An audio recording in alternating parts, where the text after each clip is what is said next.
Yo guys, hey, what's up? It's your boy here once again. Wanted to do my review for All In. So I saw it this Saturday live. Unfortunately, I missed the pre-show.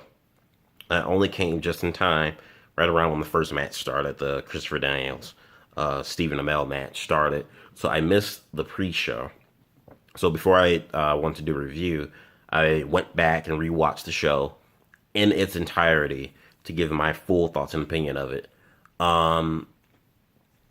We had first match. We had Briscoe brothers versus Frankie Kazarian and God, forgot. Oh, I can't think right now. Cannot think. Cannot think. Cannot think. Anyway, this was a solid tag team match. Um, Briscoe's loss, which is fine. Let's see. What we get in? 15-man battle royale. Over the budget battle royale. That was kind of fun. Funny. Winner of that match will get a shot for the Ring of Honor title later in the night. Just to run over this really quickly. This was a fun battle royal. It was 15 man. Uh, not too big, but not too small. Just a good sized number of people. Standouts for me were Brian Cage, Bully Ray. It was cool seeing Billy Gunn, and he has a son. Apparently, I didn't know his son wrestled, so that was pretty cool to see. And Flip Gordon looked great as well. Flip Gordon ended up winning that match. Then we get on to the main card. First match was Christopher Daniels versus Stephen Amell. I think I'm saying his name right. If not, I'm just gonna call him Arrow because that's where I know him from. This match was all right. I know I've seen a lot of people's reviews for All In. A lot of people thought this was a really great match or to a really good match. I thought it was just all right. For a celebrity to be in the wrestling ring and having no wrestling experience, yes, it was. It wasn't a bad match by no means in that regard. But I just wasn't too much of a big fan of this. I'm not. I've never been a big fan of wrestlers versus celebrities or whatever. I've never been a fan of that. But this was definitely you know, it was all right for what it was. At the end of the day, Arrow didn't look like an ass clown. He didn't make a fool of himself. He looked fit and in shape, and he was athletic. And Christopher Daniels did a good job in carrying him and doing what he needed to do.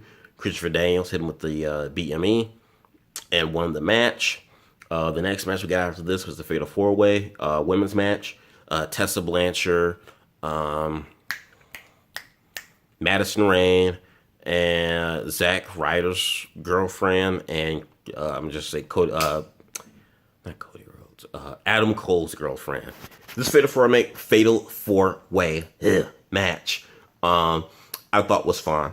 It was a fun Fatal 4-Way. It kind of reminded me of the days of like TNA when the Knockouts division was at its peak and they were putting on, some good matches, better women matches than WWE Divas at the time.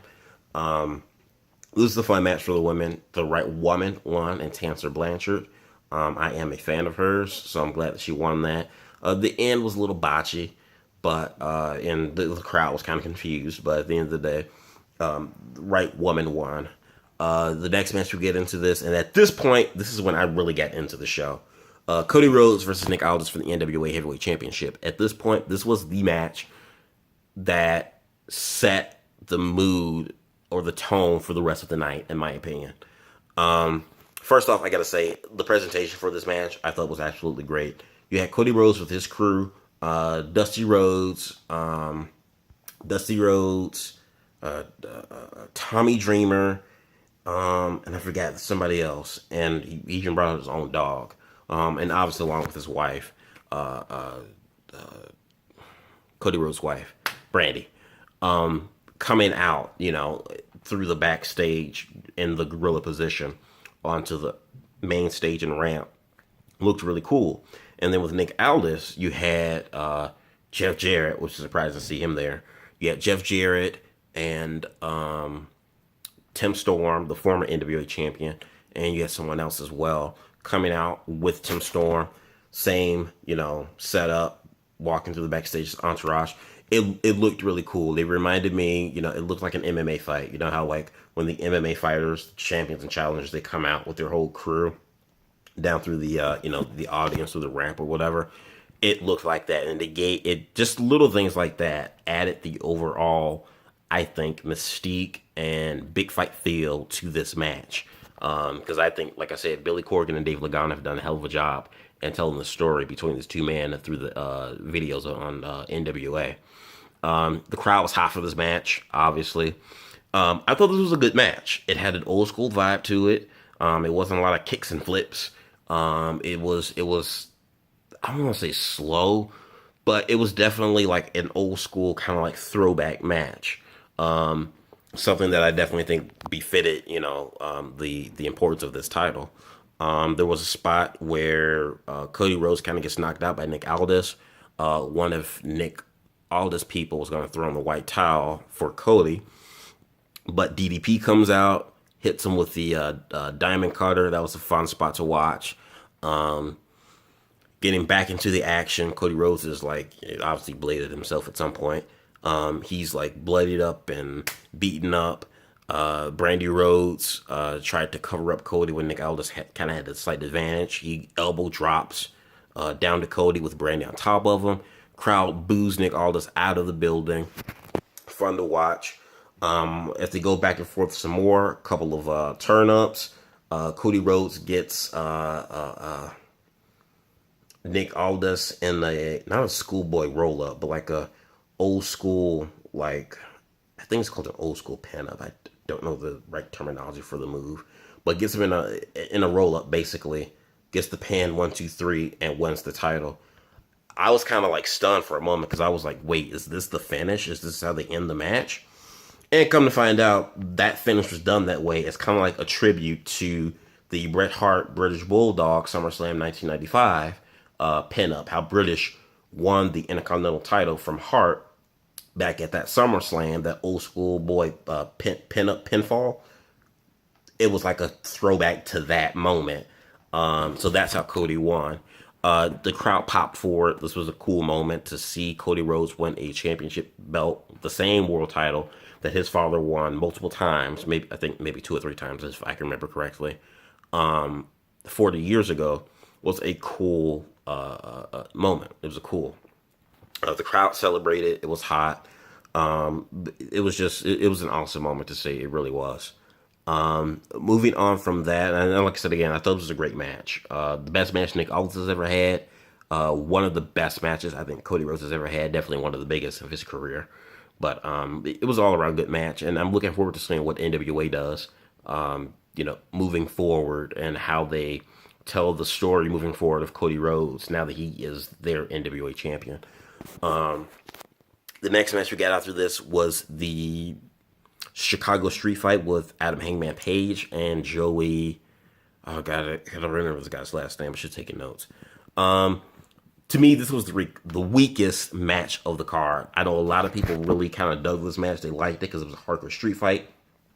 I've seen better street fight matches and hardcore matches than this. Like, I'm sorry. The only thing that got me hyped about this match was Joey's girlfriend, who, for a good maybe like 3 to 5 minutes, just went into like the sequence of moves with Adam Page, and even did like a stunner, and like the crowd popped for this girl, and I popped for this girl. She was awesome. She was the highlight of this entire match. Outside of that, everything about this match to me it didn't click with me. This was the low light of the pay-per-view for me, the main card at least. Adam Page wins. Then we get a returning surprise by Joey Ryan with an escort of men dressed in dick suits. Wasn't a fan of the segment. Wasn't a fan of Joey Ryan. I mean, that is the one thing I will agree with Jim Cornette on, is the whole, Joey Ryan dick power, penis power, gimmick. Not a fan of it. Doesn't resonate with me. I'm sorry for those who may think it's entertaining. I don't find it entertaining at all. I think it's kind of gay, as well as a little bit of an embarrassment to the wrestling industry. But wrestling is subjective, so anyone, it's for everyone. Whatever you find that you like, the other person might not. That just wasn't for me. But getting back on track, we had the ROH World Heavyweight Championship.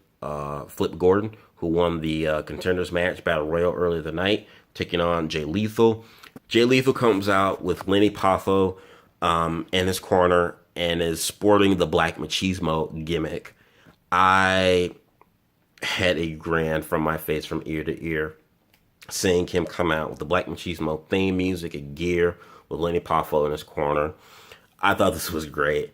I don't know if, Impact Wrestling owns the rights to the Black Machismo gimmick. I'm probably sure they do since it did come from there. But I really hope Jay Lethal moves forward, with the Black Machismo gimmick and bring it back. But, in Ring of Honor, I don't know if Impact would allow that. But I think it'd be really cool to see that gimmick back again.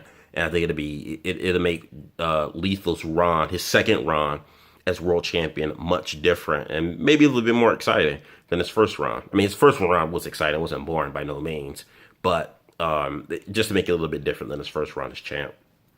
But nevertheless, this was an excellent match. I thought this match was maybe a little bit better than the NWA match. Flip Gordon, I think, definitely is going to be a future Ring of Honor Heavyweight Champion.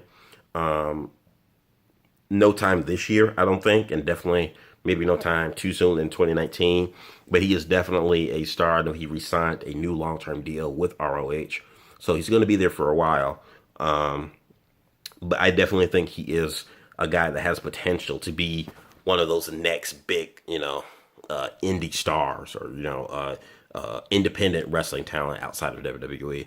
He definitely has the potential to be one of ROH's next big stars. So I definitely see a bright future with him. Again, like I said, Jay Lethal won, successful title defense. Then we get on to the next match, which was my most highly anticipated match going into this pay-per-view. And it did not fail, and that is Kenny Omega versus Pentagon Jr. This, to me, was the best match of the entire pay-per-view. This match was awesome. This was back and forth. Pentagon Jr., the man is killing it right now. He is probably, in my opinion, one of the top 3 guys that are just killing it. From Lucha Underground to Impact, now to All In. The man is everywhere. He's doing everything, and he's killing it. Also, AAA wrestling, so that's another company under his belt. The man is killing it. He's just absolutely killing it. Great back and forth match. Love this feud. Or not feud per se, but this match and the athleticism of it. One thing I don't think a lot of people noticed from the reviews that I saw of them make of All In was that when Pentagon Jr. snapped Omega's right arm, Omega, he was planning out this arm hurt, and he tried to get in the one-winged angel on multiple occasions throughout the match, couldn't succeed in doing it. However, his last attempt in getting the one-winged angel, Omega used his opposite arm. I think it was his right arm that Pentagon hurt, but Kenny ended up using his left arm instead to hit the one-winged angel and get the victory. Just little things like that, just little details and nuances like that I think are important. And, props to Kenny for, keeping that in mind. Kenny Omega celebrates, but his victory was kind of cut short because the power in the building went off. I think it was Don Canellis who said it best. He was like, are these guys paying their light bill in here? I thought it was pretty funny, a funny line. But lights were out for quite a while. It legitimately had me and my friends thinking that the power actually went out at the United Center building. So they played it off pretty well. Lights come back on. Pentagon Jr. gets up from the ring and starts attacking Kenny Omega. But he hits Kenny Omega with a code breaker. We all was like, wait, what? Takes off the mask. It's Chris Jericho. Jericho was all in. Awesome moment. People popped for this. Jericho hits Omega a second time for the code breaker and tells Kenny Omega he'll see him at the Cruise of Jericho, plugging that event that comes next month, I believe, the Cruise of Jericho. That should be a fun watch as well. And he leaves the building. That was an awesome moment there. That was pretty cool. Jericho, All In, did not expect him to see him there, especially since he said he was not going to show up on All In or any American, promotion on American soil, as he thinks that that would just be a complete betrayal to Vince McMahon. So we'll see if Jericho actually makes it or not to Fighting Spirit at the end of this month. We'll see. After that, we had Kazuchika Okada versus Marty Scurll. This was the second best match in my opinion. Back and forth. I love the one spot where Okada tries to attempts to do the Rainmaker to Scroll, and he does the 205, kind of taking a shot at 205 Live. I thought that was hilarious. Back and forth, Marty Scurll gave Okada a good run, but it wasn't good enough, for the greatest wrestler alive, in my opinion. Kazuchika Okada hits him with the Rainmaker for the, I think maybe second or third time, and he gets the pin and the win. Okada victorious. I love this match. A lot of people thought that this was the match of the night. I think it was the second best, but it is what it is there. Then we get on to the main event, the Golden Elite, Young Bucks and Ibushi versus Rey Mysterio, Phoenix, and Bandito. This match was, if you've seen one, 6-man Young Bucks tag match, you've probably seen them all. This one was no different. Only difference is that this match was kind of cut short for the main event. And coming out of the pay-per-view, we realized that the reason why this main event was kind of abrupt and kind of cut short was that originally the pay-per-view, that main event was supposed to be 20 minutes, but because they were starting to run over during the show, they had to cut it in half by 10 minutes. So they only had 10 minutes to get all their stuff in, finish, and, get the hell out of there kind of like thing, because they only paid for 4 hours for the show. But despite all that, it was an entertaining match, flips and kicks and, athleticism, high spots. What you would expect from these 6 men, we got it all within the span of 10 minutes. So it was short and sweet, but it did what they needed to do. Young Bucks and Ibushi won, and all ends just fades to black. Despite that awkward, fading it into black because they were, under time constraint, and a few other mishaps throughout the show, all in all, I thought All In was a successful show. This show needed to be successful, I feel, for the wrestling community, and I felt they did a good job. Definitely, I think there were more positives than negatives coming out of it. There were some things I wasn't too much of a big fan of. Some matches I was not much of a fan of as other people. But despite all that, I thought this was a good show. I thought, like I said again, it had more positives than it did negatives. They did what they needed to do. I think All In was successful. I just saw actually on Twitter, they're supposed to be by 8 p.m. this time, there's going to be an All In announcement coming from, obviously it has to be the Young Bucks and Cody Rhodes, tonight at 8 p.m. By the time I'm uploading this video. So we're going to see where that leads, because that might be an announcement for an All In 2. And who knows, this is exactly what I said in my preview video. If this show is successful enough, we might get an All In 2. And just from reading this Twitter before this video, we might get the announcement for that tonight, guys. We might get an All In 2. Where it may be, I don't know. Maybe New York might be the next spot. But all in all, for this first run, for its first, show to be produced by 2 guys who don't really have any booking or production experience, I thought this was a success. And I thought it was very important for the wrestling business. And I got to also just kind of speak about this too, because I don't think a lot of people know just about this. I got to speak about the arena. The arena and setup for All In, I thought was great. Now, I've been at the United Sears Center before. Last time I went, though, it's been a while. Last time I went was when TNA had their TV tapings out on the road. But All In, from the ramp, the Titantrons, and even just the little pyros that they would do throughout the show, it looked great on television. And just the arena, the United Center Arena, 10,000 people, or 10,000 plus, actually, 10,400, I think was the exact number.